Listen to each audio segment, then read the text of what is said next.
विश्व के प्रमुख दर्शन, हम कुछ मेजर फिलॉसफीज के बारे में बात करेंगे जिसने पूरी दुनिया को बदल के रख दिया। इन दर्शनों में आप देखोगे कि आपको एक चीज सेम दिखेगी कि यहाँ पर मानवता की बात की जा रही है।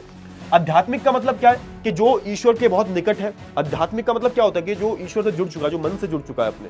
इसको एक तरीके से श्रमणों का जो है दर्शन माना जाता है। अच्छा, श्रमण कौन होते हैं सर? जैन दर्शन की हम बात करें, आत्मा की अमरता बोली गई है भाई, पुनर्जन्म का सिद्धांत रखा गया है, कर्मवाद पर ध्यान दिया गया है, ये सारी चीजें बोली गई है। इसको समाप्त करने के लिए आप देखोगे बौद्ध दर्शन आया और कहीं ना कहीं बौद्ध दर्शन ने सभी को कन्वर्ट करके रख दिया, सभी को बदल के रख दिया।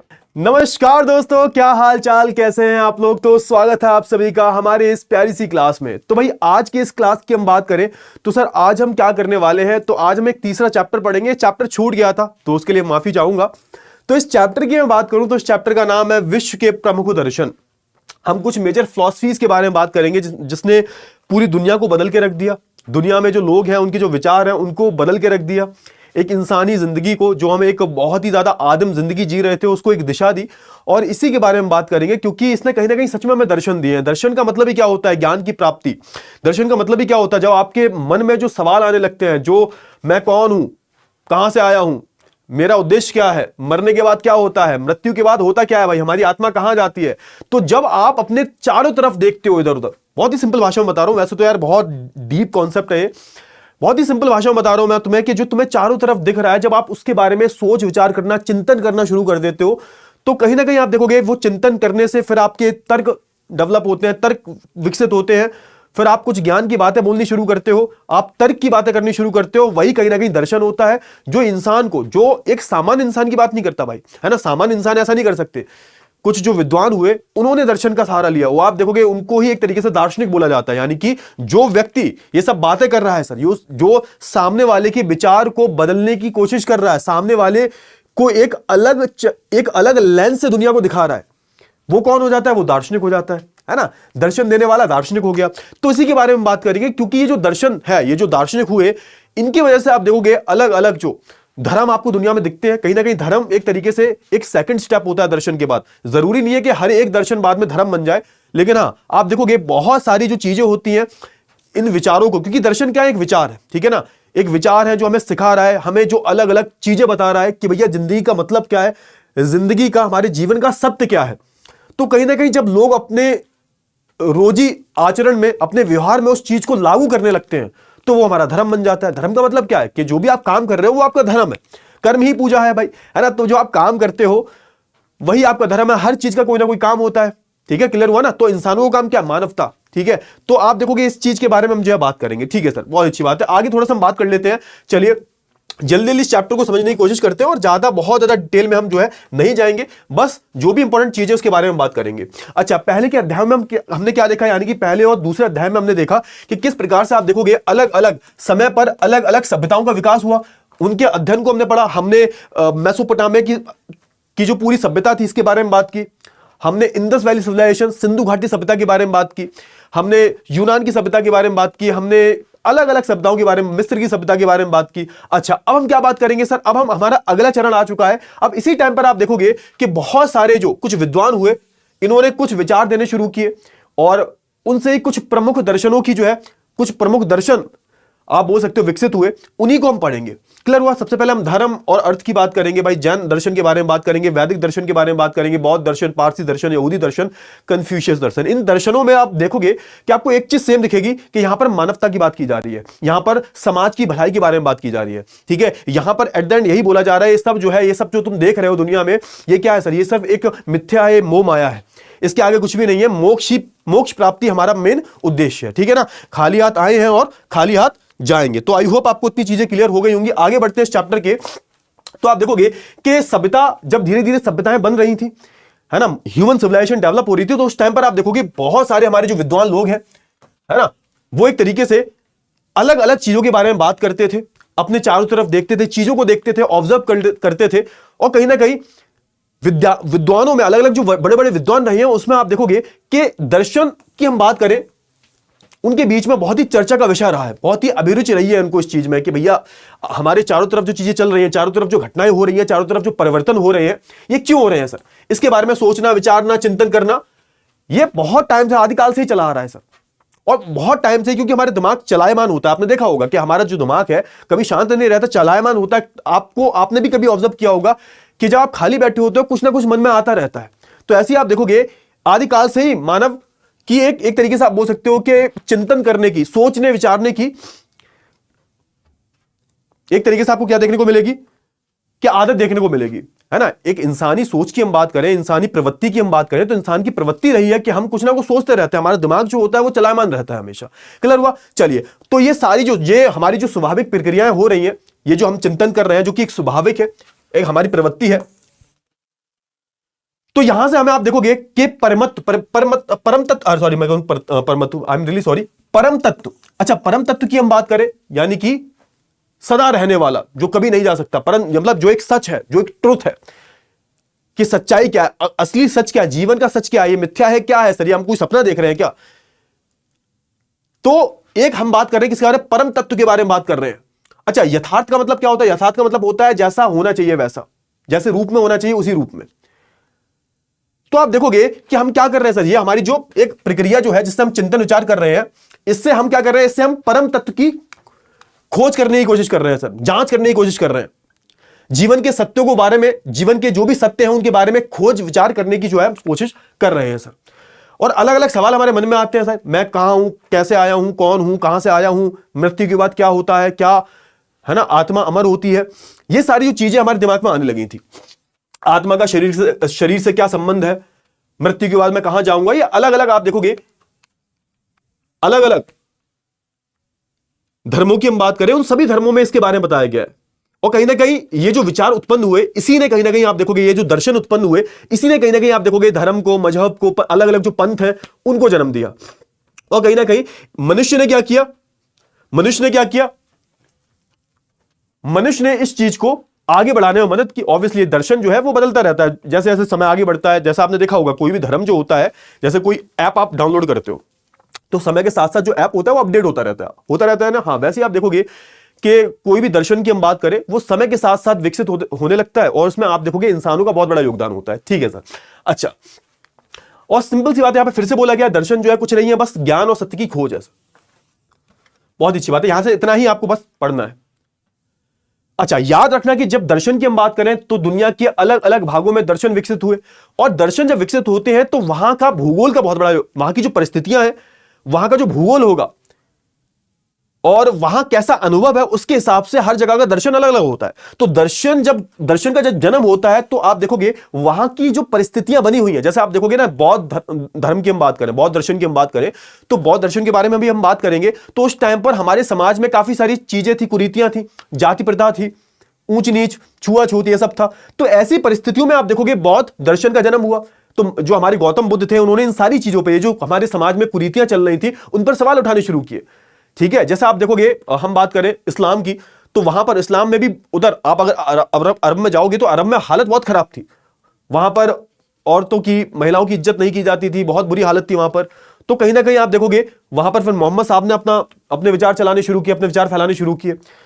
ऐसे में ईसाई धर्म की बात करूं तो हर एक धर्म में आप देखोगे कि हर एक धर्म का जो जन्म हुआ है, दर्शन का जो भी जन्म हुआ है, तो वहां की परिस्थितियों के अनुसार हुआ है।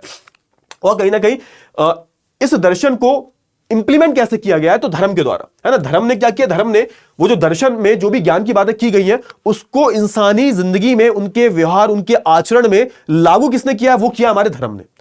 ठीक है, क्लियर हुआ? चलिए, अच्छा, याद रखना कि हम जितने भी धर्म की बात, दर्शन की बात करते हैं, जो भी धर्म वगैरह है, ऑब्वियसली आपको पता है उसमें उपासना पद्धतियां जो होती हैं वो अलग अलग होती हैं, पूजा करने का तरीका अलग होता है ना। सभी दर्शनों की हम बात करें तो उसमें आप देखोगे दुखों को कैसे दूर किया जाए, दुखों का मूल जो कारण है वो क्या है ना, और मानव को इन सब चीजों से छुटकारा कब मिलेगा, मुक्ति कब मिलेगी, तो वो सारे दर्शनों में अपने अपने तरीके से लिखा हुआ है सर। चलिए, अच्छा, अब थोड़ा सा यहां पे वैदिक दर्शन के बारे में बात की जा रही है, क्योंकि सबसे प्राचीन दर्शनों में से कौन है सर, हमारा वैदिक दर्शन है सर। ठीक है सर। आप देखोगे कि वैदिक दर्शन की बात करें तो मनुष्य का जो भी जीवन है, उसका जो आध्यात्मिक और भौतिक दृष्टि है। आध्यात्मिक का मतलब क्या है कि जो ईश्वर के बहुत निकट है। आध्यात्मिक का मतलब क्या होता है कि जो ईश्वर से जुड़ चुका है, जो मन से जुड़ चुका है अपने, है ना, जो सत्य की तलाश में, आध्यात्मिक जीवन बोल देते हैं उसको। और फिर एक होता है भौतिक दृष्टि, जो चीजें तुम्हें दिख रही है। एक आध्यात्मिक दृष्टि होती है, एक भौतिक दृष्टि होती है सर। अच्छा, वैदिक दर्शन की हम बात करें उसने क्या किया, उसने हमारे पूरे जीवन की हम बात करें, चाहे वो आध्यात्मिक दृष्टि हो गई, चाहे हमारी जो हमारी भौतिक दृष्टि, जो हमें चीजें दिख रही हैं, जो हमें रिश्ते बन रहे हैं, तो उन्होंने क्या बोला, इन्होंने वैदिक दर्शन ने इसको हमारी पूरी जिंदगी को 4 पुरुषार्थ में बांट लिया है। पुरुषार्थ का मतलब क्या होता है, यानी कि पुरुष के जीवन का जो अर्थ है उसको हम बोलते हैं पुरुषार्थ, यानी कि हमारी जिंदगी जो है उसमें आपको क्या क्या देखने को मिलता है, क्या अर्थ उसका क्या है। तो उसमें 4 भाग आते हैं हमारे। 4 चीजें क्या है सर, 4 चीजें क्या आती हैं, धर्म, अर्थ, काम, मोक्ष। अभी हम इसके बारे में बात करेंगे। तो धर्म का मतलब क्या होता है, धर्म का सिंपल सा मतलब होता है जो भी आप चीजें कर रहे हो, जो भी आपका काम है, मानव का काम है मानवता फैलाना। आप अपना काम करते रहो, वही आपका धर्म होगा। आपने सुना होगा। तो सबसे पहले हम क्या करते हैं सर, हम काम करते रहते हैं, काम करते हैं सर, काम करते हैं सर। फिर हम बहुत, अर्थ में क्या होता है, हम बहुत सारा धन वन कमा लेते हैं सर, और उस धन को कमाने के बाद आप देखोगे हम क्या करते हैं सर, हम उसका आनंद लेते हैं। और उसके बाद क्या हो जाता है, उसके बाद आप देखोगे धीरे धीरे बूढ़े होकर हमें जो है मोक्ष की प्राप्ति हो जाती है। यानी कि इंसान पूरी जिंदगी भर अपना काम करता रहता है, उसके बाद उससे वो धन वन अर्जित कर लेता है, सुख समृद्ध हो जाता है, पैसे कमा लेता है, और पैसे कमाने के बाद आप देखोगे वो उसको अपने जीवन में उससे आनंद की प्राप्ति करता है, उसके बाद उसको जो मोक्ष की प्राप्ति हो जाती है। ये 4 पुरुषार्थ बताए गए हैं। किसमें सर, ये 4 पुरुषार्थ बताए गए हमारे वेदों में। अच्छा, आप देखोगे इन पुरुषार्थ में मुख्य क्या है, धर्म है सर। धर्म की हम बात करें तो आप देखोगे कि किसी भी यहां पे बताया गया किसी भी वस्तु की हम बात करें, उसका जो स्वाभाविक गुण होता है उसको धर्म बोलते हैं। जैसे आप देखोगे अग्नि का काम क्या, आग जलाना है ना, गर्मी देना, आग जलाना, ये हमारा अग्नि का काम है सर। विद्यार्थी का धर्म क्या, यानी कि तुम्हारी हम बात करें तो तुम्हारा धर्म क्या, पढ़ना। अध्यापक का काम क्या, पढ़ाना। ये मेरा धर्म है, ये मेरा पढ़ाना, ये मेरा, मैंने बोला ना, मेरा जो काम है वही मेरा धर्म है। और अगर आपने देखा होगा कि हम लोग पूजा भी करते हैं, पूजा पाठ करते हैं, लेकिन पूजा पाठ से कुछ नहीं होता जब तक तुम मेहनत नहीं करोगे। अब एक बात बताओ, तुम सारा दिन पूजा पाठ करते रहोगे, पढ़ाई नहीं करोगे, क्योंकि तुम्हारा मेन धर्म क्या था, मेन पूजा क्या थी, पढ़ना। पढ़ने के बाद ही तो अच्छे नंबर आएंगे। लेकिन ऐसा तो हो नहीं सकता कि तुम पढ़ ही नहीं रहे हो और पढ़ ही नहीं रहे हो, बस पूजा करे जा रहे हो कि भाई ये पूजा करेंगे, पूजा पाठ करेंगे, अपने आप नंबर आ जाएंगे। ऐसा हो सकता है नहीं, क्योंकि तुम्हारा असली धर्म क्या था, तुम्हारा असली धर्म था पढ़ाई करना। पढ़ाई के बाद ही तुम्हें उसका फल मिलता। मैं अगर तुम्हें ना पढ़ाऊं, मैं सिर्फ भगवान से पूजा करता रहूं कि अरे भगवान जी हमारे जो बच्चे हैं उनके जो है 95+ नंबर आ जाएं, सब सही हो जाएगा, तो तुम्हारे उससे आ जाएंगे नहीं। क्यों? क्योंकि मेरा जो धर्म है वो क्या है, मेरा जो स्वाभाविक गुण है वो है पढ़ाना। अब मैं नहीं पढ़ाऊंगा तो तुम्हारे अच्छे नंबर कहां से आएंगे। क्लियर हुआ ना। तो ऐसे आप देखोगे मानवों की हम बात करें तो मानवों का गुण क्या होता है, उनका स्वाभाविक धर्म क्या होता है, मानवों का स्वाभाविक धर्म क्या है, मानवता है ना। सबसे पहले इसी चीज के बारे में बात की गई है। कर्तव्य, यानी कि समझो अपना कर्तव्य बोध, यानी कर्तव्य निभाना, अपना कर्तव्य को निभाना ही क्या है सर, हमारा धर्म है सर। चलिए, अच्छा, जो अगर मैं बात करूं मनुष्य की, तो मनुष्य का जो नैतिक कर्तव्य है उसका वही क्या है, वही उसका धर्म है सर। ठीक है सर। धर्म जो शब्द है वो ध धातु से बना हुआ है, जिसका अर्थ क्या होता है सर, जिसका अर्थ होता है धारण करना, किसी चीज को अपने आप में धारण करना, इंप्लीमेंट करना, है ना। अच्छा अच्छा ठीक है, ये हो गया हमारा। अच्छा, फिर आप देखोगे फिर आगे आप देखोगे कि किस चीज को धारण करने की बात की जा रही है यहां पर, तो यहां पर नियमों को धारण करने की बात की जा रही है, अपनी जिंदगी में, अपने लाइफ में नियमों को धारण करना। ठीक है, क्लियर हुआ ना। चलिए, बहुत अच्छी बात है। आई होप आपको इतनी चीजें क्लियर हो गई होंगी। आई होप इतनी चीजें आपको समझ में आ गई। फटाफट से बता दो, थोड़ा सा बता दो यार। अच्छा, फिर आप देखोगे ये जो धर्म है, धर्म आगे चल के आप देखोगे हमें हमारी जो चेतना है उसको विकसित करता है, उसका शुद्धिकरण करता है। और शास्त्रों की हम बात करें तो उसमें धर्म के 10 लक्षण जो बताए गए हैं, धृति, क्षमा, संयम, अस्तेय, सुचिता, इंद्रिय निग्रह, घी, विद्या, सत्य, आक्रोश। आप देखो, धरती का मतलब होता है धैर्य रखना, हमेशा धैर्य रखो। एक धर्म की 10 लक्षण होते हैं। अगर कोई धर्म जो है, अगर तुम्हें अपनी जिंदगी में एक बहुत ही सुखी भरी जिंदगी जीनी है, एक अच्छे रास्ते पे चलना है, तो यहाँ पर धृति मतलब धैर्य, क्षमा मतलब माफ करना, संयम मतलब वासनाओं पर नियंत्रण, अलग अलग जो चीजें जो तुम्हें खुशी देती है, तुम्हें एकदम से, है ना, उत्तेजित कर देती है, तो उन पर कंट्रोल करना। अस्तेय का मतलब क्या है, चोरी ना करना। सुचिता का मतलब है अंदर व बाहर की पवित्रता, यानी कि सिर्फ इंसान को जो है बाहर से ही पवित्र नहीं होना, अंदर से भी पवित्र होना बहुत ज्यादा जरूरी है। फिर हम धी की बात करें तो इसमें आती है इंद्रिय निग्रह की हम बात करें तो इंद्रियों को वश में करना। हमारे शरीर में आपको अलग अलग इंद्रियां, यानी कि बहुत ही कुछ सेंसिटिव चीजें होती है, देखने को मिलती है हमारे शरीर में, तो उस पर कंट्रोल होना चाहिए भाई। ठीक है। विद्या की हम बात करें, ज्ञान की जिज्ञासा, सत्य असत्य का ज्ञान। सत्य की बात करें हम तो आप देखोगे कि एक तरीके से झूठ ना बोलना, हमेशा सत्य की राह पर चलना। गांधी जी ने भी तो ये बोला था ना। फिर आता है हमारा अक्रोध, या फिर इसको हिंदी में हम बोल सकते हैं क्रोध ना करना। चलिए, आप देखोगे सबसे पहले हम वैदिक दर्शन के बारे में बात करें तो वैदिक दर्शन क्या है? तो वैदिक दर्शन सनातन है। सनातन का मतलब क्या होता है? जो कभी ना मिट सके, वो है सनातन। जिसका ना कोई आदि है ना कोई अंत है, वो है हमारा सनातन। और इस विश्व के सबसे प्राचीन दर्शनों में से एक पाया जाता है हमारा वैदिक दर्शन। और अगर मैं बात करूं कि जो हमारी भारतीय संस्कृति आपको जो दिखाई देती है वो दुनिया की सबसे पुरानी संस्कृति है, वो कहीं ना कहीं वैदिक दर्शन से ही जुड़ी हुई है ना। वैदिक दर्शन क्या है सर, कि वैदिक दर्शन को यहां पर आचार संहिता बोला गया। आचार संहिता आपने देखा होगा ना, इलेक्शन के बारे में आचार संहिता लागू कर दी जाती है, यानी कि एक तरीके से कुछ नियमों का पालन करना बताया गया है, जिसमें आप देखोगे हमें बताया गया है कि किस तरीके से हमें आदर्श जीवन जीना सीखे, किस तरीके से हम आदर्श जीवन जिए। और फिर आप देखोगे वैदिक दर्शन ही बाद में जो है एक तरीके से धर्म का रूप, मैंने बताया ना आपको कि एक अपग्रेडेड वर्जन है, यानी कि उसको इंसानों की जिंदगी में जब इंसान अपने अपने आचरण में, अपने व्यवहार में वो चीज लागू करने लगते हैं तो वही चीज धर्म बन जाती है ना। तो इंसानों ने जब इसको स्वीकार किया तो वो एक धर्म के रूप में सामने आया, जिसको हमने बाद में सनातन धर्म का नाम दिया। ठीक है, क्लियर हुआ। तो बाद में आप देखोगे जो वैदिक दर्शन था उसको लोगों ने एक धर्म का रूप दे दिया। जैसे हर एक दर्शन के साथ यही होता है, हर एक दर्शन के साथ आपको ज्यादातर यही देखने को मिलेगा। सनातन का मतलब क्या, मैंने ऑलरेडी बता दिया है, जिसका ना कोई आदि है ना कोई जिसका अंत है, उसको बोलते हैं सनातन। ठीक है सर। अच्छा, अब यहां पे अगला सवाल आता है कि सर ये बताइए कि वैदिक दर्शन के आपको क्या क्या अलग अलग स्रोत देखने को मिलते हैं सर। तो हमें वेदों में बहुत सारी चीजें देखने को मिलती हैं। हमने क्या किया है, हमने वैदिक दर्शन जो है एक तरीके से यहां पर हमें बहुत सारे वेद देखने को मिलते हैं। और वैदिक दर्शन ये है क्या सर, एक्चुअली वैदिक दर्शन हमारा वेदों का प्रमाण है। एक्चुअली जो हमारे वेद लिखे गए हैं, जो हमारे वेद साहित्य लिखे गए हैं, इसका प्रमाण है सर। इसमें आपको वेद देखने को मिलेंगे सर।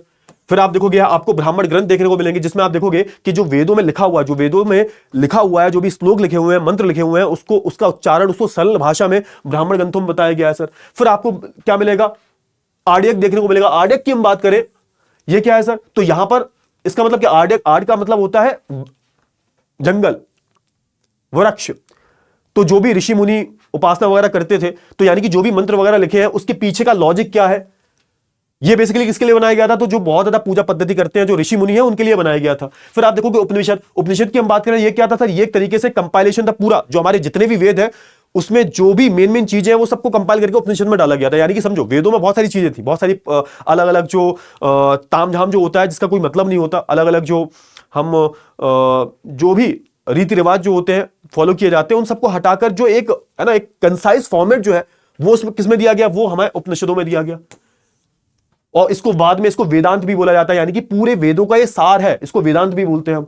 आगे जो वेदांत बनाए गए थे वो पूरा इसी के बेसिस पे, उपनिषदों के बेसिस पे बनाए गए थे, यानी कि पूरा सार हमारे वेदों में जो भी लिखा हुआ है उसका एक पूरा, जैसे होता है ना कि ऐसे एक बहुत बड़ा चैप्टर है, मैंने पूरा जो मेन चीजें हैं वो आपको दे दिया ऐसा करके, क्योंकि उसमें बहुत सारी ऐसी भी चीजें हो सकती है फालतू की हो, तो एक तरीके से पूरा जो वेदों का सार है वो हमारे उपनिषदों में लिखा हुआ है। ठीक है, क्लियर हुआ। तो ये सारी चीजें आपको देखने को मिलती है। चलो वेदों की हम बात कर लेते हैं। तो संसार के भाई, संसार अगर हम बात करें वेद, संसार का सबसे पुराना या फिर प्राचीनतम आप बोल सकते हो, प्रमाणिक बोल सकते हो आप, पवित्र बोल सकते हो आप, या फिर दार्शनिक बोल सकते हो। पहला दार्शनिक, पहला दर्शन, दुनिया का पहला दर्शन बोला जाता है, ऐसा भी बोलते हैं इसको, पहला दर्शन बोला जाता है दुनिया का। अगर मैं वैदिक दर्शन की बात करूं तो आप देखोगे इसका मूल आधार क्या है, किस आधार पर वैदिक दर्शन लिखा गया, तो वेद, जो भी वेद लिखे गए हैं, जो भी वेद लिखे गए हैं उस आधार पर आप देखोगे, उसके आधार पर हमारा वैदिक दर्शन बना है। याद रखना कि हमारा जो भारतीय मान्यता के अनुसार आप देखोगे वेद क्या है सर, वेद शाश्वत है। शाश्वत का मतलब क्या होता है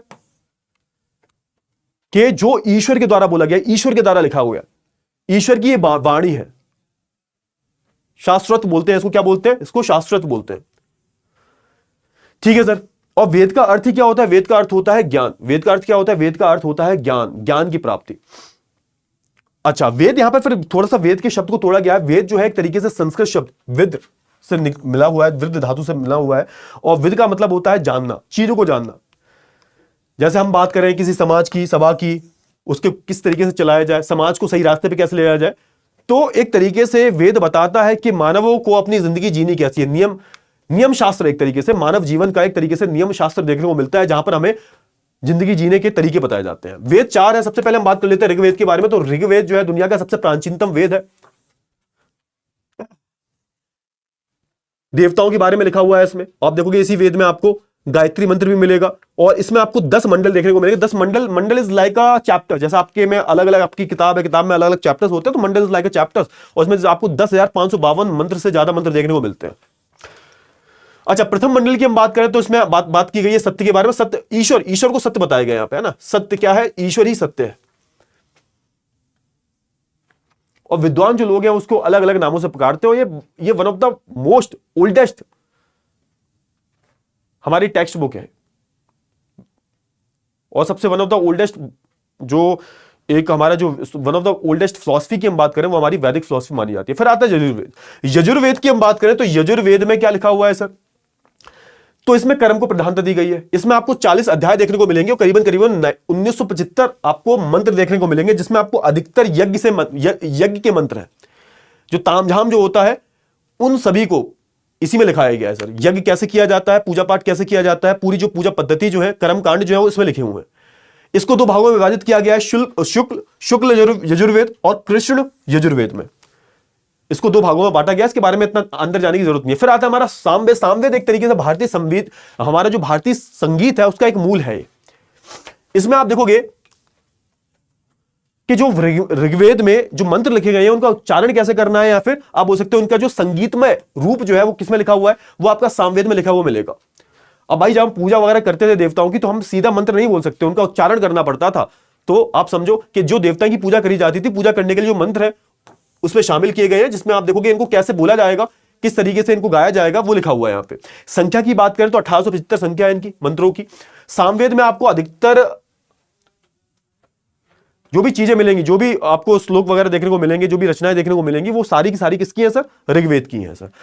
अथर्ववेद की हम बात करें, अथर्ववेद की आप देखोगे ये हमारे जो आम जिंदगी से जुड़ी हुई जो समस्याएं हैं उसके बारे में बताता है, उसके बारे में समाधान बताता है सर। किसकी बारे में बात करें? अथर्ववेद के बारे में बात करें।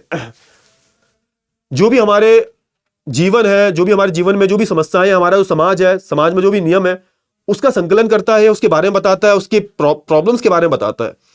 और ये समाज जो है, ये वेद जो एक तरीके से ब्रह्म ज्ञान का उपदेश देता है। ब्रह्म ज्ञान, अंतिम जो ज्ञान होता है, जो ईश्वर के द्वारा दिया हुआ जो ज्ञान है, जो अंतिम सत्य है, उसके बारे में जो है ये बताता है हमें, है ना। और मोक्ष का उपाय भी हमें बताता है। इसमें आपको गणित, विज्ञान, आयुर्वेद, समाजशास्त्र, ये सब, कृषि, वन, क्योंकि जो भी ये सारी चीजें क्या है सर, ये सारी की सारी जो चीजें हैं वो आम आदमियों से संबंधित है, तो इन सभी के बारे में जो बताया जाता है। फिर मैंने ब्राह्मण ग्रंथों के बारे में बताया, तो आप देखोगे कि वेदों को एक तरीके से ऐसे रूप में बताना कि जो कि बहुत ज्यादा सरल हो, समझने लायक हो, क्योंकि वेद जो लिखे गए हैं वो जो संस्कृत थी बहुत ज्यादा टफ संस्कृत थी वो। अब उनको पढ़ पाना, समझ पाना बहुत मुश्किल था। तो कहीं ना कहीं जो वेदों में मंत्र लिखे गए हैं तो इसमें उसको समझाया गया, बहुत ही सिंपल किया गया है। जो भी वेदों में, ऋग्वेद में, सामवेद, जो भी किसी भी वेद में जो भी लिखा हुआ है, जो भी श्लोक लिखे हुए हैं, उसको बहुत ही सिंपल सहायक भाषा में बताया गया है सर। जो भी अनुष्ठान है उनको प्रॉपर तरीके से वर्णन किया गया है, और जो भी वैदिक मंत्र है उनको सही और सरल भाषा में जो है इसमें ब्राह्मण ग्रंथों में समझाया गया है। और कहीं ना कहीं इसमें जो भी देवी देवता हैं इनके, है ना, तथा जो यज्ञ की हम बात करें, इनकी जो रहस्यमयी व्याख्या है, इनके फायदे क्या होते हैं, इनको किस तरीके से पढ़ा जाए, इनका मतलब क्या है ना, होता है ना कि एक तरीके से मतलब जानना, उसका मतलब बताना, तो वो सारी चीजें हमारी ब्राह्मण ग्रंथ में लिखेंगी। फिर आता है हमारा आर्यक ग्रंथ की हम बात करें तो इसमें क्या, ये एक तरीके से आप देखोगे ये जो ग्रंथ लिखा हुआ है ये आध्यात्मिक महत्व पे लिखा हुआ है, यानी कि जो ईश्वर के पास जाना चाहते हैं या फिर ईश्वर से जुड़ना चाहते हैं, सत्य से जुड़ना चाहते हैं, जो यानी कि ये ऐसे लोगों के लिए है जो ऋषि मुनि हुआ करते थे, जो जंगलों में जाया करते थे, घोर तपस्या किया करते थे, ये उनके लिए लिखा गया है। ये आर्यक जो ग्रंथ है, ये आर्यक जो ग्रंथ है ये उन्हीं के लिखा गया है, ये उन्हीं के लिए जो है लिखा गया है। तो यानी कि आप समझो जो बड़े बड़े सन्यासी हुआ करते थे, आर्यक का मतलब ही क्या होता है? वन, जो वनों में लिखा गया है, जो वनों में विद्या की, जो ज्ञान की प्राप्ति करना चाहते हैं उनके लिए लिखा गया है। और याद रखना, ऐसा बोला जाता है कि जो उपनिषद है हमारे और जो हमारे ब्राह्मण ग्रंथ है उनको जोड़ने का काम किसने किया? इसी ने किया है सर, आर्यक ग्रंथों ने किया है सर। अच्छा, उपनिषद क्या थे? तो उपनिषद मैंने बताया आपको, उपनिषद जो है वेदों का सार है। मैंने आपको बताया कि बहुत सारी जो चीजें थी वेदों में वो कुछ ऐसी थी जो शायद ठीक नहीं थी सर, जैसे जो पूजा पद्धति, बलि देना, तामझाम करना, जो भी फालतू के रीति रिवाज है, अब उनको हटाया गया और पूरा एक सार बताया गया कि भाई वेदों का सार ये है सर। और आप देखोगे कि अगर मैं बात करूं उपनिषद का मतलब क्या? उप का मतलब क्या होता है? समीप बैठना। निषद का मतलब क्या होता है? ज्ञान देना। तो कहीं ना कहीं आप देखोगे उपनिषदों को कैसे पढ़ाया जाता था, तो ये पढ़ाए कैसे जाते थे, बने कैसे? तो भैया गुरु होगा, पहले लिखने वाला कॉन्सेप्ट चलता नहीं था, तो सुनने सुनाने वाला कॉन्सेप्ट चलता था। तो गुरु के पास बैठकर जो शिष्य होते थे ज्ञान की प्राप्ति करते थे, जहां पर जो गुरु होते थे वो वेदों का सार बता रहे होते थे। तो वही क्या है? वही एक तरीके से वेदों की जो शिक्षा है उसको हम उपनिषद बोल देते हैं। और इसने काफी सारे, और बाद में इसी को हमने वेदांत बोल दिया, ठीक है ना। वेदांत कुछ अलग नहीं है, इससे अलग, उपनिषद से कुछ अलग थोड़ा ना, वेदांत इसी से, तो उपनिषद से ही निकले हमारे। अच्छा, वैदिक दर्शन की विशेषताओं के बारे में बात करें तो यहां पर एक कॉन्सेप्ट चलता है वेद दर्शन में, जिसको हम बोलते हैं वसुदेव कुटुंबकम, है ना। या फिर एक और चीज बोली जाती है, इसको बोलते हैं सर्वे भवन्तु सुखिन। इसका मतलब क्या होता है? इसका सिंपल सा मतलब होता है कि वसुदेव कुटुंबकम, ये जो बात कही गई है, इसका मतलब ही क्या है कि भैया पूरा जो विश्व है, समस्त पृथ्वी जो है वो हमारा परिवार है, और सब मिलजुल कर रहे, सुखी रहे, ये बात जो है बोली गई है। मतलब सोच के देखो कितना बड़ा कॉन्सेप्ट है, पूरा विश्व ही हमारा परिवार है भैया। हमने सबको अपना परिवार मान लिया, चाहे तुम किसी भी मत से हो, किसी भी जगह से हो, तुम, हमें मतलब नहीं है, हमारा पूरा जो विश्व है वो हमारा परिवार है सर। हम सब भाई बंधु की तरह रहेंगे और अपने पूरी पृथ्वी को अपना परिवार समझेंगे सब। याद रखना है कि यहां पर आप देखोगे कि हम क्या कर रहे हैं सर, हम यज्ञ के माध्यम से अग्नि, जल, वायु, पृथ्वी, आकाश जैसी प्राकृतिक चीजों को हम जो है क्या कर रहे हैं, उनकी चीजों की, उनकी हम एक तरीके से उनकी पूजा कर रहे हैं सर। और ये हम प्रण ले रहे हैं कि हम इनको क्या रखेंगे, सुरक्षित रखेंगे, स्वच्छ रखेंगे, ठीक है सर। वैदिक दर्शन की मुख्य विशेषताओं के बारे में बात करूं तो ये नैतिकता के बारे में, सत्य के बारे में बताता है, प्रकृति की प्रधानता के बारे में बताता है। प्रकृति ही सब कुछ है भाई, उसने हमको सब कुछ दिया है। यहां पर बहुदेववादी यानी कि बहुत सारे ईश्वरों को मानने वाला व एक ईश्वरवादी की हम बात करें, इसकी अवधारणाओं को इसमें जन्म दिया। दोनों के बारे में लिखा हुआ है, ऐसा नहीं है कि बहु ईश्वरवाद के बारे में लिखा हुआ है। स्टार्टिंग तो एक ईश्वरवाद से ही हुई थी, फिर बाद में आप देखोगे अलग अलग देवी देवता आ गए, नियमों की अलग अलग अवधारणा, जिसको हम ऋत बोलते हैं, उसकी अलग अलग अवधारणा बता रखी है। और 4 पुरुषार्थ के बारे में भी हमें वेदों में ही देखने को मिलता है। चलो ठीक है, ये सारे आपको अलग अलग अनुष्ठान देखने को मिलते हैं। यज्ञ, भौतिक जीवन, कर्म के आधार पर पूर्व जन्म के सिद्धांत की मान्यता कि भैया जैसा तुमने कर्म किया उसके बाद उसी हिसाब से आपको जन्म मिलेगा। जैसा होता है ना कि तुम कुछ गलत काम करते तो बोलते हैं अगले जन्म में तुम ये बनोगे, ये योनि में जाओगे, योनि में जाओगे, तो इसमें मानता है सर। अंतिम लक्ष्य क्या है? मोक्ष की प्राप्ति है। आत्मा को ये लोग अमर मानते हैं सर, ठीक है। ये सारी जो चीजें हैं यहां पर आपको देखने को मिलती हैं सर। आई होप आपको इतनी चीजें जो है वो बहुत अच्छे से जो है क्लियर हो गई होंगी। क्लियर हो गई है? चलो ठीक है, थोड़ा सा पानी पी लेता हूं मैं।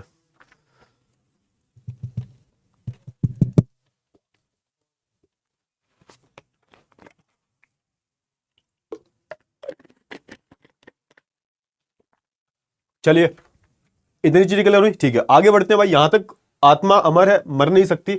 अच्छा, इसके बाद क्या हुआ? इसके बाद इन्होंने बोला है त्रिगुण के बारे में, यानी कि इंसान, कोई भी इंसान जो होता है उसके अंदर 3 अलग अलग गुण होते हैं, अलग अलग विशेषताएं होती हैं उसकी, जिसमें आपको इसमें 3 चीजें बताई गई है, सत्य, रज और तम। ये क्या है सत्य? यानी कि एक इंसान, या तो उसके अंदर एक ऐसा गुण होगा जो बहुत शांत है, वो बहुत शांत स्वभाव का है वो, और उसके अंदर बहुत ज्यादा संयम है। दूसरा एक गुण होता है उसमें रज का, जिसमें उसके अंदर बहुत ज्यादा चाह देखने को मिलती है, किसी भी चीज को पाने की जल्दी चाह देखने को मिलती है।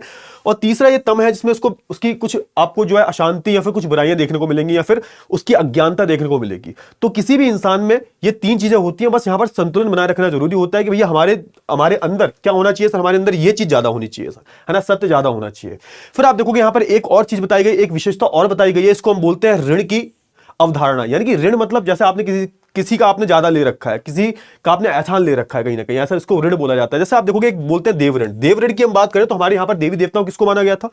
जो भी प्रकृति में चीजें हैं, हमारा आसमान, हमारा पानी, नदियां, जल, वृक्ष, यानी कि इसके प्रति हमारा ऋण होना चाहिए। एक कहीं ना कहीं हम इनकी एक तरीके से उपासना करें, पूजा पाठ करें और इनको बचाएं, इनकी रिस्पेक्ट करें। कहीं ना कहीं इन्होंने हमें बहुत कुछ दिया है। फिर दूसरा होता है हमारे गुरु ऋण।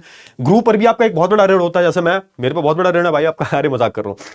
यानी कि आपको गुरुओं का आदर सम्मान करना चाहिए, क्योंकि उन्होंने आपको ज्ञान दिया है। ज्ञान की प्राप्ति में गुरु का बहुत बड़ा माध्यम होता है।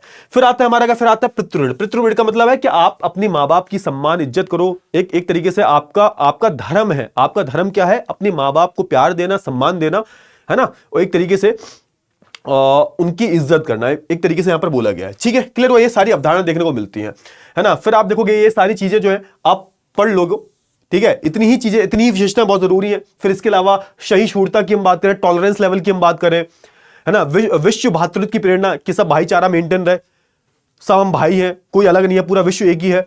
सामाजिक कुशलता रहे, विकास बना रहे सर, और एक तरीके से हम एक अपना समान और पवित्र जीवन जिए। ये कुछ आपको वेद की जो है क्या दिखाई देते हैं, कुछ आपको वेद की आपको विशेषता दिखाई देती है। अच्छा, अब हम बात कर लेते हैं दूसरे दर्शन के बारे में, जो हमारा जैन दर्शन। जैन दर्शन के बारे में हम बात करें तो ये क्या है सर? जैन दर्शन क्या है हमारा? जैन दर्शन है क्या हमारा? इसके बारे में थोड़ी सी हम बात कर लेते हैं। थोड़ा सा रुक जाओ बेटा। चलो ठीक है, कोई बात नहीं, बाद में देखते हैं। हाँ, जैन दर्शन के बारे में बात करें तो ये भी संसार के प्राचीन दर्शनों में से एक है। ठीक है सर, बहुत प्राचीन था सर। अगर हम बात करें इसमें, आपको इसको एक तरीके से श्रमणों का जो है दर्शन माना जाता है। अच्छा, श्रमण कौन होते हैं सर? ऐसा बोला गया है, श्रमणों का दर्शन बोला गया है। अब श्रमण क्या होते हैं? जो बहुत ज्यादा परिश्रम करते हैं, जो बहुत ज्यादा मेहनती होते हैं, उनको हम श्रमण बोल देते हैं।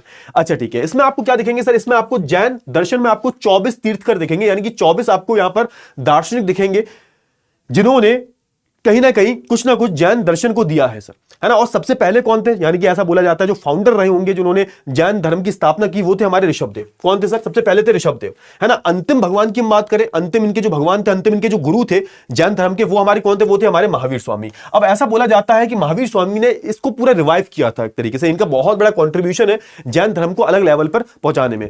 ठीक है सर। अच्छा, वेदों की हम बात करें, वेदों में भी प्रथम तीर्थकर ऋषभदेव का जो है उल्लेख मिलता है सर। समझो, मतलब वेद, हम अपनी जब वेद की बात करते हैं तो उसमें भी आपको ऋषभदेव का कुछ चीजें जो आपको देखने को मिलती हैं, तथा आप देखोगे उनके ही द्वारा सबसे पहले जैन दर्शन का जो है प्रादुर्भाव किया गया था। यानी कि मैंने आपको ऑलरेडी बता दिया कि जैन धर्म की स्थापना ही सबसे पहले किसके द्वारा की गई थी?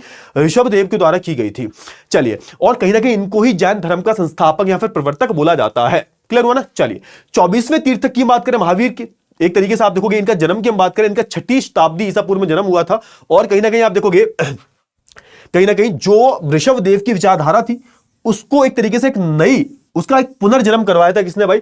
हमारे जो भगवान महावीर स्वामी थे, इन्होंने। कहीं ना कहीं आप देखोगे ना, होता क्या, एक धर्म टाइम के साथ साथ नीचे आने लगता है, तो फिर से उसको एक तरीके से ऊपर ले जाने का काम किसने किया था? वो हमारे 24वें तीर्थकर ने किया था, जिनका नाम था हमारा महावीर स्वामी। 24वें तीर्थकर कौन थे? तो 24वें तीर्थकर थे हमारे महावीर स्वामी। इन्होंने पूरा रिवाइव किया था, पूरा जैन धर्म को रिवाइव किया था। ठीक है, क्लियर हुआ? चलिए आगे हम बात करें। चलिए इनके बारे में थोड़ी सी बात कर लेते हैं, क्योंकि इनका कंट्रीब्यूशन बहुत ज्यादा है। इनके बारे में थोड़ी सी बात करें तो इनका जन्म 599 ईसा पूर्व में हुआ था भाई। वैशाली कहां पर सर? बिहार में। वैशाली गणतंत्र, जो कि बिहार का हिस्सा हुआ करता है आज के टाइम पर, यहां पर कुंडग्राम नाम में की एक जगह है, वहां पर हुआ था। इनके पिता का नाम सिद्धार्थ था। ये जागृत कुल के एक सरदार थे, अमीर खानदान में हुआ था। और माता कौन थी? माता इनकी त्रिशला थी, है ना, जो कि आप देखोगे त्रिशला लक्ष्मी नाम था इनका, जो कि राजा चेतक की बहन थी। ठीक है सर। आप देखोगे महावीर की अगर हम पत्नी की बात करें, वाइफ की बात करें, तो इनका नाम यशोदा था। आप देखोगे कि बचपन से ही विद्वान थे, और बाद में आप देखोगे इन्होंने क्या किया था, बहुत ही वीर स्वभाव के थे बचपन से। बाद में आप देखोगे 30 तक पहुंचते पहुंचते इन्होंने घर छोड़ दिया सर। पूरा जो राजसी वैभव जो था वो सब त्याग दिया, और ये सब कुछ छोड़कर वही सेम हाल इनके साथ हुआ। सत्य के लिए, खोज के लिए, सत्य की खोज में निकल गए, जंगलों में बैठकर सब कुछ त्याग दिया इन्होंने, और वर्षों तक जो है क्या करते रहे? तपस्या करते रहे, और इनको जो है उसके बाद जो है फाइनली ज्ञान की प्राप्ति हो गई। अच्छा, जैन दर्शन की उत्पत्ति की हम बात करें तो जैन जो शब्द है वो किस शब्द से आया है सर? जैन किसको बोलते हैं? जैन उसको बोलते हैं जो जिन की अनुयायी हो। जिन का मतलब क्या? जिन का मतलब क्या होता है? जिनका मतलब होता है जी धातु जो है, जिन जो है वो जी धातु से बना है, जिसका मतलब क्या होता है? इसका अर्थ होता है जीतना। किस चीज को जीतना? कि जो भी हमारी इंद्रियां हैं, जो भी हमारी सुख है, जो भी संसार में ऐसी चीजें जो हमें खुशी दे रही हैं, इन सबके ऊपर उठ जाना। तो जैन शब्द जो है वो जिन से आया है। जी का मतलब होता है जीतना। किन चीजों पर जीतना? अपनी इंद्रियों पर काबू पाना। क्योंकि अगर आपने इस पर काबू पा लिया तो आप दुनिया के ये जितने भी सुख, क्योंकि होता क्या है एक्चुअली, हम इतने परेशान क्यों रहते हैं, हमारे अंदर इतना दुख क्यों रहता है? क्योंकि हमारे अंदर चाह है, लालसा है, लालच है। और वो क्यों है? क्योंकि जो भी हमें भौतिक चीजें दिख रही है वो हमें क्या देती है सर? लालसा देती है, लालच देती है हमें। जो भी हमें सुख है, जो भी हमें सुख मिल रहे हैं संसार में, जो भी हम सुख भोग रहे हैं, उसको पाने के लिए इंसान जिंदगी भर परेशान रहता है। अगर हम इनसे ऊपर उठ जाएं, यही तो सिखाया जाता है एक्चुअली में, सारे धर्मों में यही सिखाया गया है।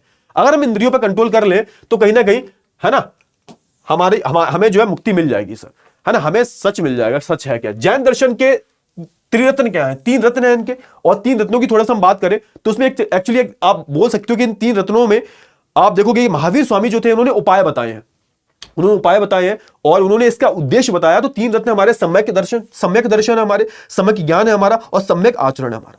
सम्यक ज्ञान दर्शन की बात करें तो आप देखोगे हमें सत्य और तीर्थकरों में पूरी आस्था पर विश्वास रखना है।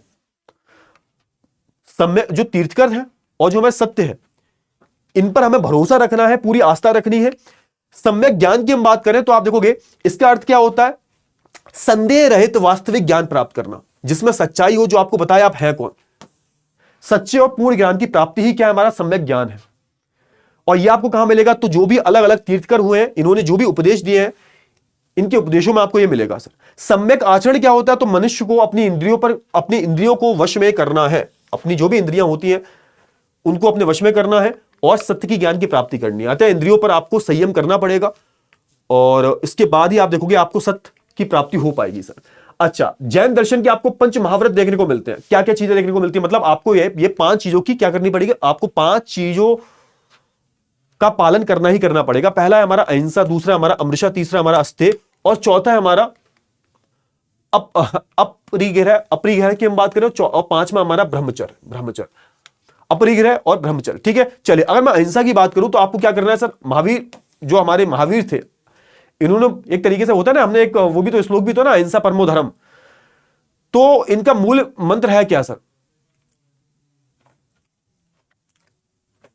तो जैन धर्म का एक सिद्धांत था अहिंसा महावीर, और वह जैन दर्शन के सिद्धांतों का मूल मंत्र क्या है सर, अहिंसा। मन कर्म वचन से किसी के प्रति हिंसा का भाव नहीं रखना है, हमें किसी को से भी लड़ाई वड़ाई नहीं लड़नी है भैया। अहिंसा, तभी गांधी ने भी तो ये बोला था, अहिंसा परमो धर्म। ठीक है, क्लियर हुआ। ठीक है, अमृषा का मतलब क्या होता है, तो हमारे जो महावीर स्वामी थे इनके अनुसार आप देखोगे कि सत्य चाहे कितना भी कड़वा हो, लेकिन कोई एक ऐसी परिस्थिति आ जाए कि जहां पर आपको सत्य बोलना पड़ेगा, लेकिन असत्य बोल दोगे तो भी काम चल जाएगा। तो समझो कि आपको सत्य से भयभीत नहीं होना, असत्य नहीं बोलना, कभी भी झूठ नहीं बोलना, हंसी मजाक में भी आपको कभी असत्य नहीं बोलना, झूठ नहीं बोलना। फिर आता हमारा अस्तेय। अस्तेय का अर्थ होता है चोरी ना करना, चोरी वगैरह ना करना। किसी व्यक्ति की बिना अनुमति के आप कोई चीज उठा नहीं सकते, उसके बिना पूछे कोई चीज ले नहीं सकते, बिना बताए कोई चीज ले नहीं सकते। तो यहां पर सिंपल सा बोला गया चोरी हमें नहीं करना है सर। अपरिग्रह की बात करें तो आप देखोगे कोई भी चीज आवश्यकता से अधिक नहीं लेनी है सर। किसी भी चीज का इतना भोग नहीं करना जो कि आपका आपकी जो आवश्यकताएं हैं उनसे ज्यादा हो। फिर लास्ट आता है हमारा ब्रह्मचर्य। ब्रह्मचर्य की हम बात करें तो ये हमारी कि हमें जितना भी हमारा मोह माया है, वासना जो है, हम उसमें जो डूबे रहते हैं, इन सबको हमें त्याग करना है एक तरीके से। और कहीं ना कहीं आप देखोगे हमें अपने इंद्रियों पर संयम रखना पड़ेगा और ब्रह्मचर्य का पालन करना पड़ेगा। तो ये सारे जो है 5 यहां पर क्या दिए गए हैं, 5 यहां पर जो है नियम कानून बना दिए गए हैं हमारे जैन धर्म में। अच्छा, फिर आप देखोगे दिगंबर और श्वेतांबर का कॉन्सेप्ट आया सर। आप देखोगे जो महावीर स्वामी थे 527 ईसा पूर्व में बिहार में एक जगह है जिसका नाम है पावापुरी। यहां पर इनको निर्माण मिलता है ना, क्लियर हुआ। यानी कि ऐसे लोग तो कभी खैर इनकी मृत्यु होती नहीं, अमर हो जाते हैं, इनके विचार अमर हो जाते हैं। उसके बाद आप देखोगे जो हमारी जैन परंपराएं थी वो दो भागों में बट गई। एक भाग था हमारा दिगंबर, दूसरा था हमारा श्वेतांबर। दिगंबर वो लोग थे, वो आप देखोगे जो हमारे 10 दिशाओं में को वस्त्र मानते हैं, यानी कि हमारा जो नेचर है और 10 अलग अलग दिशाओं में जो भी नेचर में चीज प्रेजेंट है वही उनके वस्त्र है, यानी कि कपड़ा नहीं पहनते। अगर मैं बात करूं श्वेतांबर की तो ये वस्त्र धारण करते हैं, ये श्वेत वस्त्र धारण करते हैं। ठीक है, इस प्रकार आप देखोगे कि हमारे जो महावीर स्वामी जो थे इनके समझो कि जो भी महावीर ने सिद्धांत दिए वो इस युग के लिए क्या साबित हुए, प्रासंगिक साबित हुए। यानी कि आप समझो कि यहां पर जो हमारे महावीर जो थे इनके द्वारा जो भी वचन वगैरह दिए गए वो एक तरीके से आगे आने वाली जनरेशंस ने उनको ही माना। और जैन दर्शन की हम बात करें, आत्मा की अमरता बोली गई है भाई, पुनर्जन्म का सिद्धांत रखा गया है, कर्मवाद पर ध्यान दिया गया है, ये सारी चीजें बोली गई हैं।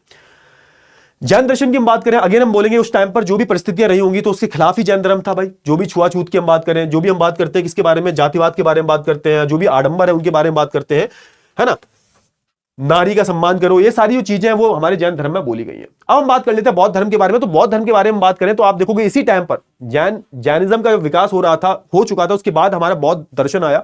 और बौद्ध दर्शन की बात करें तो आप देखोगे कि बौद्ध दर्शन ने सब कुछ बदल के रख दिया। हमारी धरती पर आपको अलग अलग महापुरुषों का जन्म होता हुआ दिखाई देगा, लेकिन मैं 6ठी ईसा पूर्व की बात करूं, एक बहुत बड़े महान व्यक्ति का जन्म हुआ जिनको हमने बोला गौतम बुद्ध।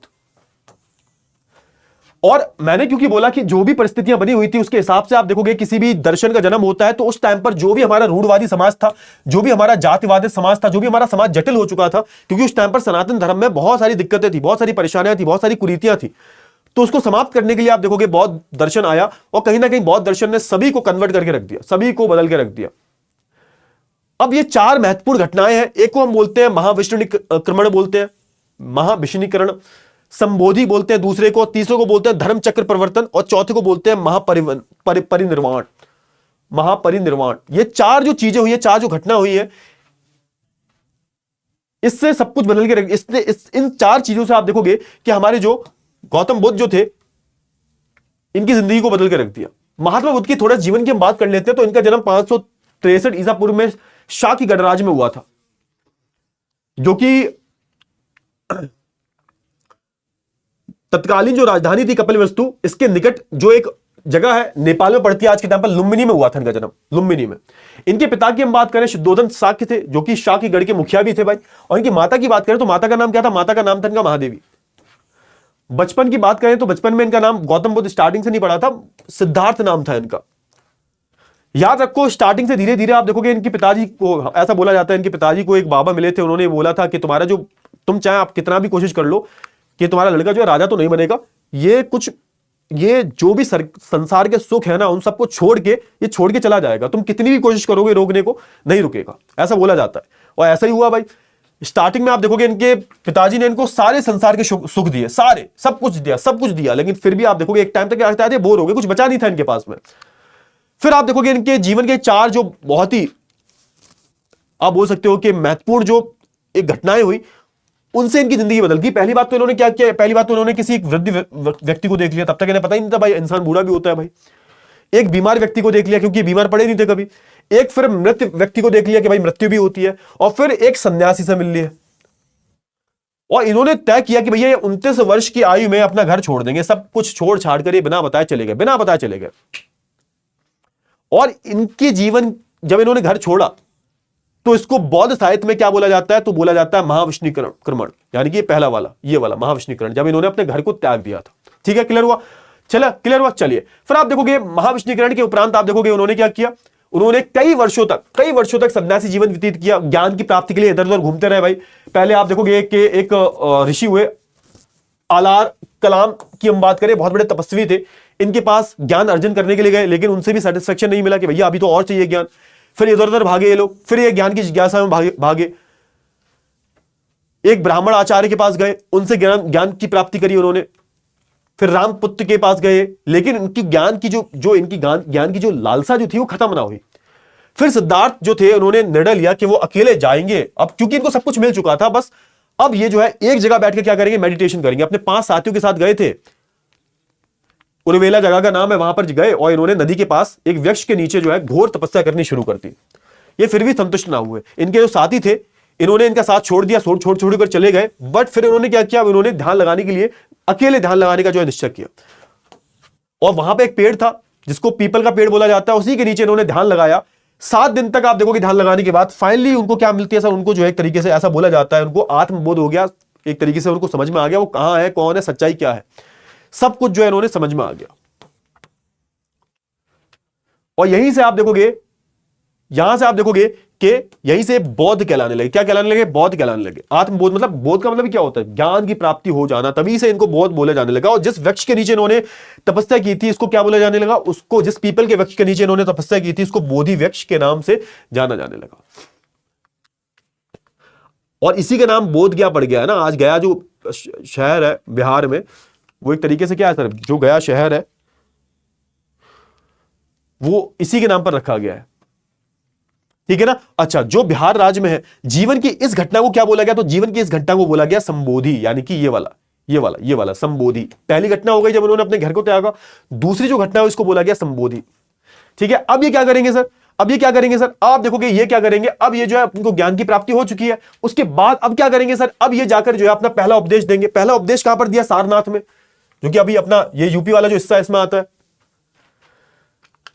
अपने 5 साथियों सहित आप देखोगे तपस्वी व मल्लिक नाम के 2 बंजारों को, तथा सबसे पहले जो इन्होंने ज्ञान दिया था 2 बंजारे थे, मल्लिक था एक का नाम और एक का नाम था तपस्सु, इनको दिया भाई। और इसे ही बौद्ध ग्रंथों में धर्म चक्र प्रवर्तन बोला जाता है कि जब इन्होंने अपना पहला प्रवचन दिया था, पहला उपदेश दिया था, है ना, यानी कि तीसरा वाला ये देखो धर्म चक्र प्रवर्तन। ठीक है, क्लियर हुआ। चलिए, यानी कि इन्होंने पूरे जीवन भर आप देखोगे कि सबसे पहले जहां पर इन्होंने, इसके बाद तो खैर बहुत सारे उपदेश दिए इन्होंने लोगों को, लेकिन उससे पहले आप देखोगे इन्होंने 2 व्यक्तियों को, मल्लिक नाम था और दूसरे का नाम क्या था, तपस नाम था, इनको सबसे पहले लेक्चर दिया। और अपने 5 साथियों के साथ मिलकर इन्होंने अच्छा खासा 7 लोगों का करीबन आप देखोगे इनको उपदेश दिए, ज्ञान की बातें बोली। और उसके बाद आप देखोगे इसी को बोला जाता है धर्मचक्र प्रवर्तन। ठीक है सर। अंत में आप देखोगे लगभग 45 वर्षों तक उपदेश देने लगे। 80 साल की वर्ष में आप देखोगे आयु में 443 ईसा पूर्व में गोरखपुर, जो कि आज के टाइम पर यूपी में आता है, इसके समीप एक जगह है, इसको बोलते हैं कुशीनगर, यहां पर स्थान पर गौतम बुद्ध ने अपना शरीर त्याग दिया। और इस घटना को क्या बोला जाता है? चौथी घटना है, जिसको बोलते हैं महापरिनिर्वाण। ठीक है, इसको क्या बोला जाता है? महापरिनिर्वाण बोला जाता है। ठीक है, क्लियर हुआ? तो ये चौथी चीज हो गई आपको। तो चारों चीजें समझ में आ गई, चारों चीजें समझ में आ गई। ठीक है सर, बहुत ही बेहतरीन, बहुत ही बेहतरीन। ठीक है, अब इतना ही बस बहुत है इसमें, इससे ज्यादा कुछ है नहीं। अच्छा, अब ये 4 आर्य सत्य के बारे में बात कर लेते हैं। थोड़ा सा पानी पी लेता हूं मैं थोड़ा सा, उसके बाद हम बात करेंगे इसके बारे में। थोड़ा सा बड़ा चैप्टर है, माना मैंने, बड़ा चैप्टर, बड़ा तो चैप्टर है भाई।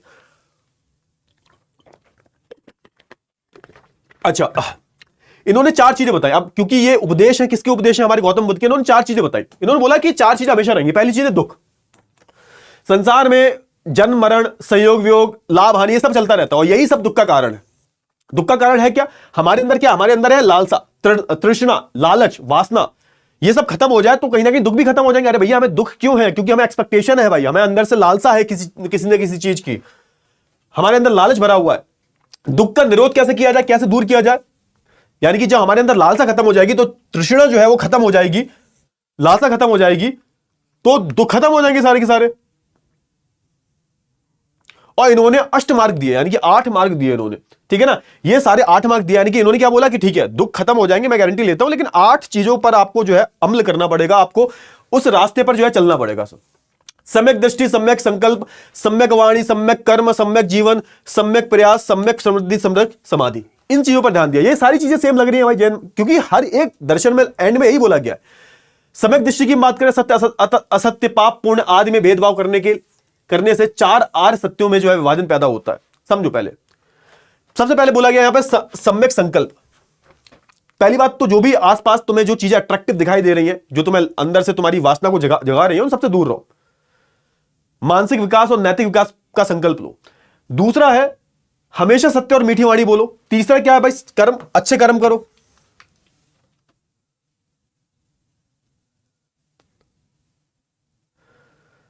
ठीक है, क्लियर हुआ? फिर इन्होंने बोला कि एक मिनट आगे भी है, हाँ ठीक है। फिर उन्होंने बोला कि भैया सम्यक जीविका की हम बात करें।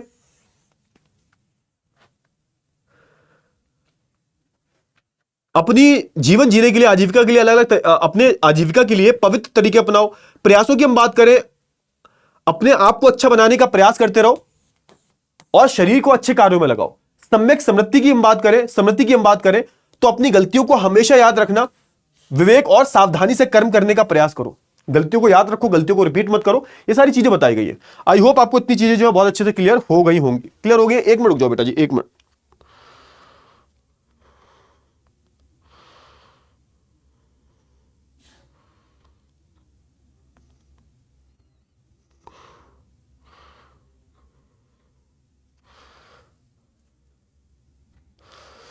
ठीक है, क्लियर हुआ? हाँ, फिर लास्ट में आता है सम्यक समाधि। मन को एकाग्र करने के लिए क्या करना है? ध्यान करना, मेडिटेशन करना है। मेडिटेशन मतलब एक जगह बैठ के आप ध्यान करते हो, बिल्कुल शांत हो जाते हो, उसको हम बोलते हैं मेडिटेशन, ध्यान लगाना। ये सब कुछ संपूर्ण समूह को इन्होंने बोधित किया है ना। 8 चीजें जो है इन्होंने बताई हैं।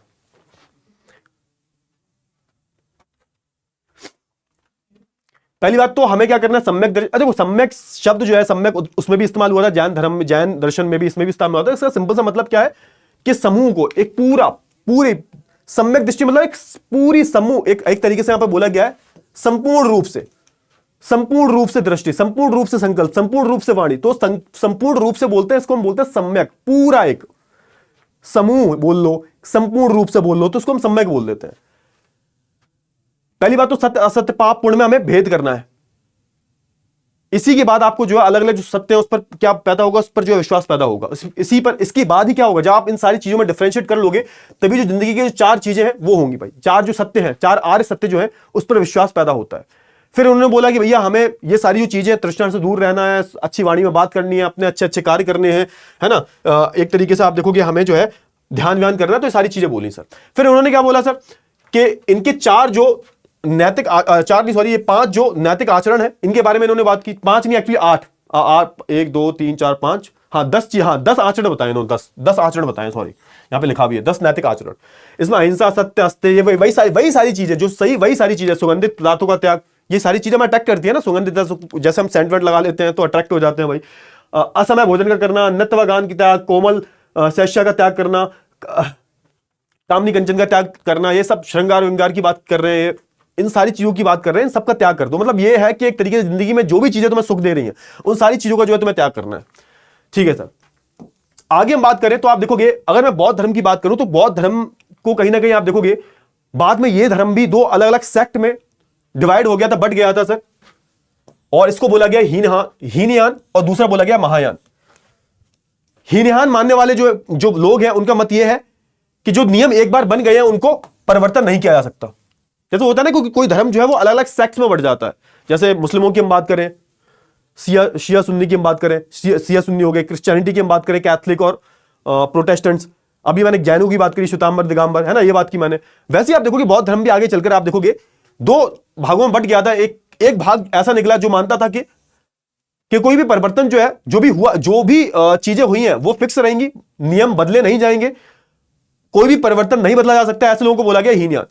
जबकि महायान जो है वो क्या किस बात का समर्थन करते हैं कि परिवर्तन होनी चाहिए, समय के साथ साथ समय के अनुसार जो है परिवर्तन होनी चाहिए सर। हीनयान जो है वो तरीके से बुद्ध की जो शिक्षा थी, जैसी रहेंगी वैसी ही रहेंगी, उसमें कोई बदलाव नहीं आ सकते, एक तरीके से कट्टरता दिखाता है, कट्टरता से पालन करता है। जबकि महायान की हम बात करें तो बुद्ध को इन्होंने ईश्वर की तरह माना है, लेकिन उनकी जो उपासना पर बल देता है, लेकिन एक तरीके से साथ के साथ बदलाव पर भी ध्यान देता है सर। भारत में कौन कौन, क्योंकि समझो एक जो राजा होता है वही किसी भी धर्म को आगे बढ़ा सकता है। पहले ऐसे ही होता था, कोई राजा एक धर्म को मान रहा है तो वही जो है राष्ट्र का धर्म मान लिया जाएगा। तो अजात शत्रु की बात करें, सम्राट अशोक की बात करें, इसने बाद में धर्म को, इस बौद्ध धर्म को अपना लिया था। कनिष्ठ की हम बात करें, हर्षवर्धन की हम बात करें, तो ये कहीं ना कहीं हमारे राजा हुए हैं सर।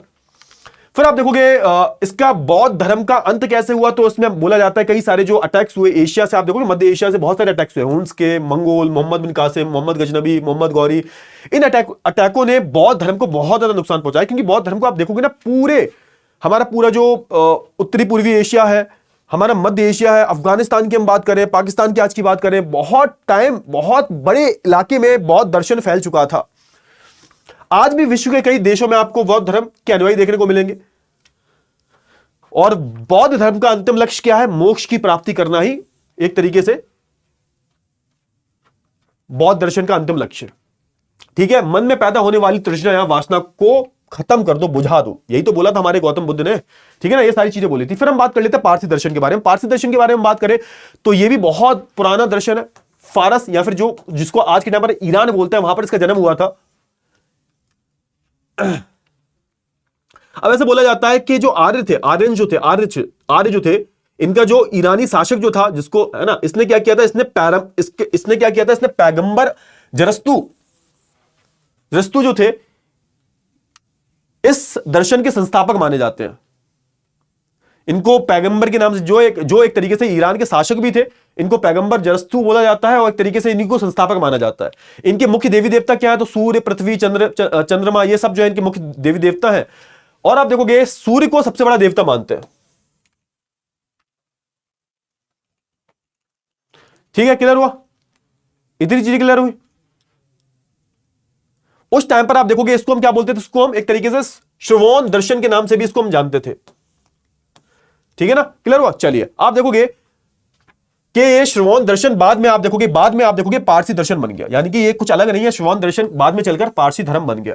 इस्लाम से पहले आप देखोगे ईरान में जरस्तु की हम बात करें,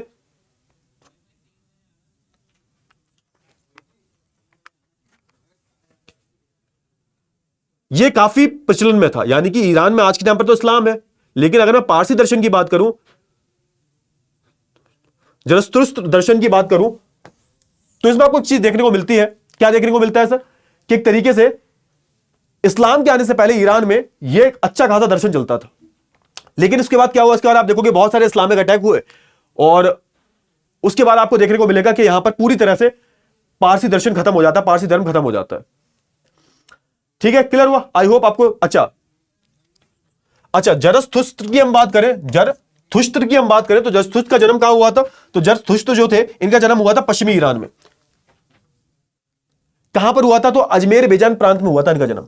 उनके पिता की अगर मैं बात करूं तो इनके पिता का नाम क्या था? पोमशाप्स था। क्या था? पोमशाप्सा। क्या नाम था इनका? पोमशस्पा नाम था इनका। और माता का नाम क्या था? माता का नाम था दुधोवा। नाम को ध्यान से पढ़ना। इनका नाम क्या था? इनके पिता का नाम था पोम सशपा और इनके माता का नाम क्या था? माता का नाम था दुधोवा। दुधोवा, ठीक है सर। बचपन में ही आप देखोगे बड़े चिंतनशील थे, आध्यात्मिक थे। सबकी आयु में आपको 30 साल की एज में हर कोई अपना क्या छोड़ देगा? घर छोड़ देगा। इनने भी 30 साल में अपना घर त्याग दिया। और एक तरीके से बताते हैं कि अधिकांश जो इतिहासकार जो है वो जरथुस्त्र का जो है काल 600 ईसा पूर्व मानते हैं। मतलब इसका कोई एविडेंस नहीं है, बट हाँ इस टाइम पर ही इनका जन्म हुआ था। 30 वर्ष की आयु में इन्होंने अपना घर छोड़ दिया और एक तरीके से आप देखोगे कि ये बाहर निकल गए। पारसी धर्म के अनुसार जो है शरीर क्या नाशवान है, सिर्फ एक चीज जो है जो कभी नहीं मरती वो आपकी आत्मा। मनुष्य को क्या करना चाहिए? मनुष्य को अपने कर्म के अनुसार सत्य व असत्य का पालन करने से स्वर्ग व नरक प्राप्ति होती है। यानी कि जो हमारे यहां पर जो हमारे वैदिक धर्म में बोला गया है कि जैसा कर्म करोगे वैसा फल भरोगे। संसार में देवी दानवी दोनों प्रकार की शक्तियां हैं, देवी और दानवी। यानी कि एक तरीके से यहां पर हमारी इविल्स भी देखने को मिलते हैं, राक्षस भी देखने को मिलते हैं और देवी देवता भी देखने को मिलते हैं सर। ठीक है ना। चलिए, देवी शक्तियों का प्रतीक क्या है सर? अहुर मजदा। अहुर मजदा की हम बात करें, क्या है? देवी शक्तियों का प्रतीक है। लेकिन अहुर मजदा की हम बात करें, इसमें आस्था रखते हुए भी अन्य देवी देवताओं के अस्तित्व को नकारा नहीं जाता। ठीक है सर। यानी कि पूजा तो इसी की करते हैं, लेकिन अन्य देवी देवताओं की भी पूजा की जाती है। अहुर मजदा शक्ति कहती क्या है सर? हे मनुष्य, बुरी बात पर ना सोचो, सन्मार्ग ना छोड़ो। सदमार्ग की हम बात करें, अच्छा मार्ग मत छोड़ो और पाप ना करो। ये बोलता है हमारे का, ये हमारी अहुर मजदा शक्ति बोलती है सर। अच्छा, ये सबसे सर्वोच्च देवता है सर। बहुत अच्छी बात है। इनके अनुष्ठान कर्मकांड वगैरह किए जाते हैं।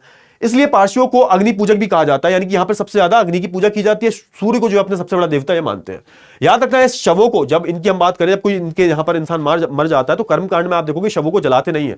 उसको क्या कर देते हैं? उसको खुले आसमान में छोड़ देते हैं। चील कौवे जो गिद्ध वगैरह जो होते हैं खा जाते हैं, है ना। चलिए, बाद में आप देखोगे ये अस्थियां इकट्ठी कर लेते हैं, उसको दफन कर देते हैं। तो ऐसा कुछ माना जाता है, क्योंकि ऐसा माना जाता है कि इंसान काम आना चाहिए मरने के बाद भी। ठीक है सर, अच्छी बात है। अच्छा, यहां पर एक कॉन्सेप्ट और चलता है, इसको बोलते हैं अहरिमन। अहरिमन की हम बात करें तो अहरिमन क्या है सर? दानवी शक्तियां, इसको हम बोलते हैं अहरिमन। ठीक है, ये हमारी क्या थी? ये हमारी दैवी शक्तियां थी। और मजदा क्या थी? दैवी शक्तियां थी। और ये हमारी क्या सर? ये दानवी शक्तियां हैं, जिसको हम बोलते हैं अहरिमन। अहरिमन की हम बात करें, क्या? ये शैतान है सर, है ना। और ये नरक की तरफ ले जाता है सर। अहरिमन मनुष्य को शैतान बनाकर ये कहां ले जाता है? ये शक्ति जो है एक तरीके से हमारी दानवी शक्ति है, जो इंसान को नरक की तरफ ले जाती है। ये सारी चीजें हो गई सर। ठीक है सर।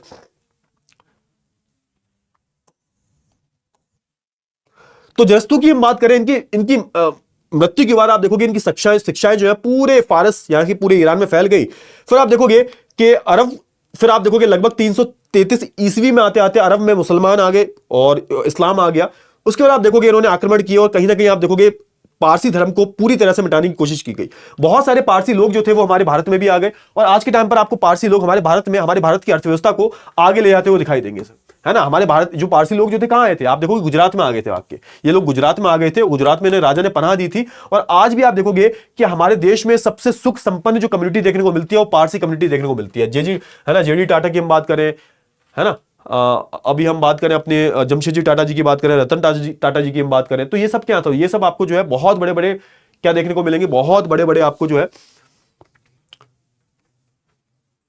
पारसी लोग देखने को मिलेंगे, पारसी समुदाय के लोग देखने को मिलेंगे जिन्होंने भारत को बहुत आगे बढ़ाया।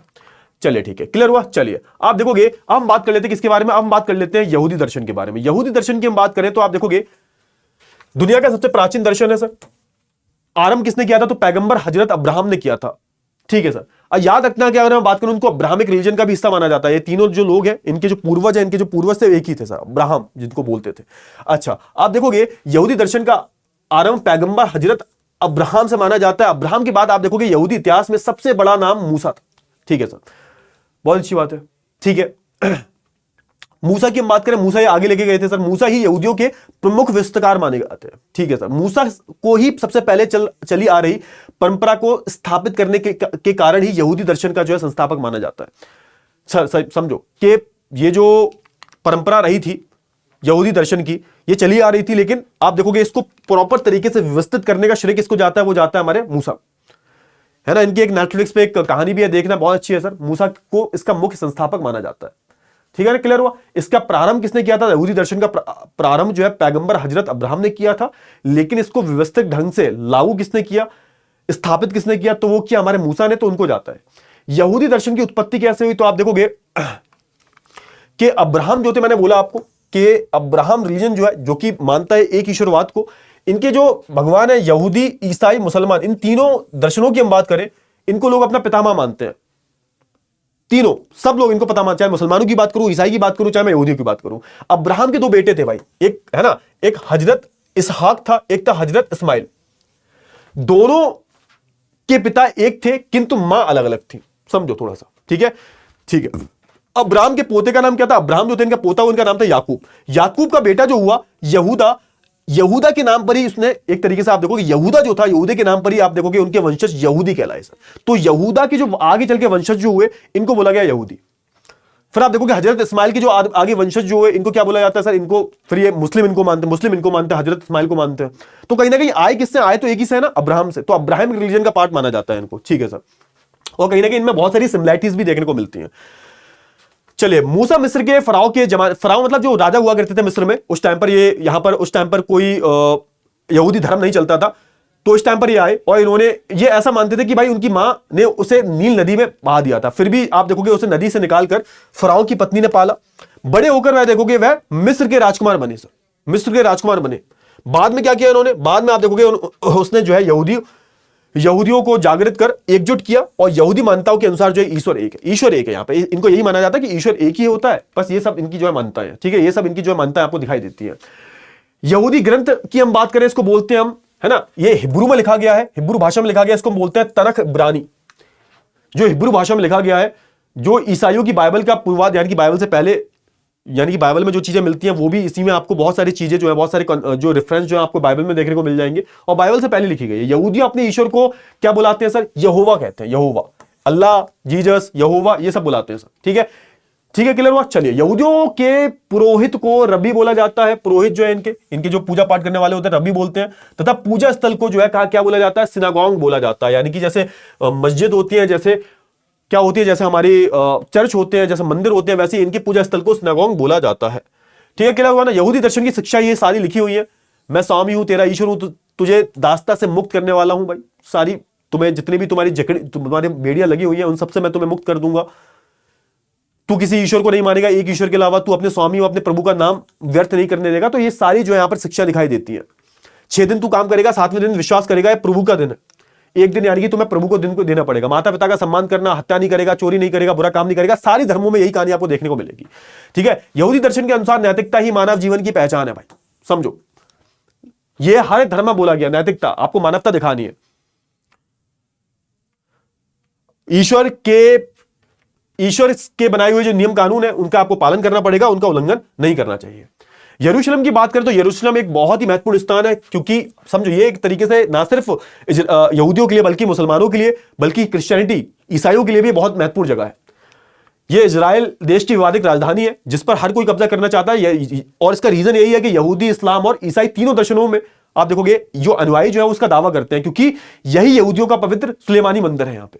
इस दूसरी तरफ यहाँ पे ऐसा बोला जाता है कि जो यहाँ पे जीसस क्राइस्ट जो थे, इन्होंने अपना जीवन बिताया, यहाँ पर इस जगह पर अपना जीवन बिताया था, अपने बहुत सारे जो लेक्चर्स है वो दिए थे। फिर मुसलमान ये मानते हैं कि यहाँ पर जो हमारे हजरत मोहम्मद है यहाँ से सीधे स्वर्ग चले गए थे। तो तीनों धर्मों के लिए बहुत जरूरी है, इसलिए आप देखोगे इस जगह के लिए लड़ाई भी होती है सर, जो आज के टाइम पर सिर्फ एक दीवार रह चुकी है। यही शहर जो है ईसा मसीह व हजरत मोहम्मद की कर्मभूमि भी बोला जाता है।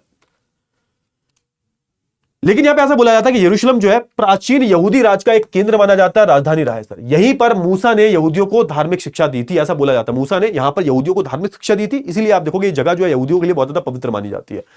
अच्छा, भारत में यहूदी है, बिल्कुल है सर।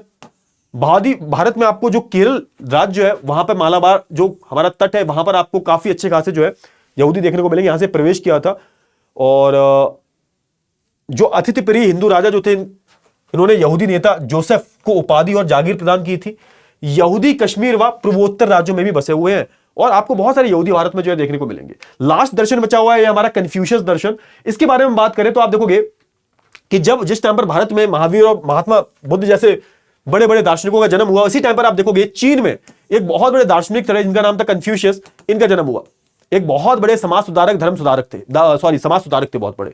उस समय चीन में आप देखोगे किसका राजवंश था? तो झोउ राजवंश का जो है यहां पर एक तरीके से झोउ राजवंश जो था उसने सत्ता स्थापित कर रखी थी। और कहीं ना कहीं आप देखोगे कि जब इसकी शक्ति कम हुई तो उसके बाद आपको अलग अलग छोटे छोटे राज्यों का उदय होते हुए दिखाई देगा। ये आपस में लड़ते रहते थे और बहुत ज्यादा लड़ते थे। इस समय आप देखोगे चीन की जनता बहुत ज्यादा क्या थी, बहुत ज्यादा कष्ट से जूझ रही थी। सब एक दूसरे को मार रहे हैं, किसी का कुछ पता नहीं है, रेप हो रहे हैं, मर्डर हो रहे हैं।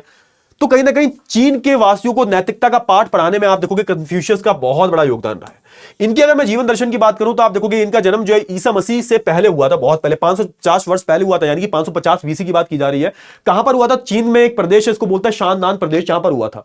बचपन में ही हम बात करें तो इनके पिता की मृत्यु हो गई और 17 वर्ष की आयु में आप देखोगे इन्होंने सरकारी नौकरी भी पा ली थी। इन्होंने सरकारी नौकरी छोड़ी, किसी राजा के अंडर में काम करते होंगे भैया, छोड़ दी भैया, और फिर ये पढ़ाने लगे। इन्होंने शिक्षा प्रदान की, विद्यालय खोलकर बच्चों को पढ़ाने लगे, इतिहास पढ़ाया, काव्य पढ़ाया, नीतियां पढ़ाई। 53 वर्ष की उम्र में आप देखोगे शहर के शासनकर्ता तथा बाद में मंत्री नियुक्त किए गए। यानी कि इनसे जो शहर का शासक जो था वो खुश हो गया होगा भाई, तो कहीं ना कहीं ये मंत्री नियुक्त कर दिए गए। ये अपने शासक को क्या बोल, एक तरीके से आप बोल सकते हो कि ज्ञान व्यान, या फिर आप बोल सकते हो कि इनको परामर्श वगैरह देते होंगे। मंत्री बनने के बाद जो है आप देखोगे ये दंड नहीं देते थे, दंड के बदले मनुष्य के चरित्र सुधारने पर बल देते थे। समझो कि पहले क्या था, पहले ऐसी मौत, एक तरीके से मौत की सजा दे दी जाती थी, लेकिन ये ऐसा नहीं करते थे। ये एक तरीके से उसको, उसके चरित्र पर जो है बल दिया करते थे। वह अपने शिष्यों को सिखाते थे कि भाई विनयी बनो, परोपकारी बनो, पेशेंस रखो, चरित्रवान बनो। ये सब बनने की जो है सलाह दिया करते थे। सत्य के राह पर चलो, प्रेम सीखो, ये सब चीजें जो यहाँ पर इन्होंने बोली। ठीक है, क्लियर हुआ ना? चलिए, बहुत बड़े समाज सुधारक थे। इन्होंने ईश्वर के बारे में कोई उपदेश नहीं दिया, याद रखना, कोई एक धर्म नहीं है। इन्होंने ईश्वर के बारे में कुछ नहीं बोला, इन्होंने सिर्फ अपने विचार दिए हैं सर। इन्होंने अपने सिर्फ विचारों से चीनी समाज को जो है ठीक किया, अपने दर्शन से चीनी समाज को जो है सही रास्ते पे ले गए हैं सर।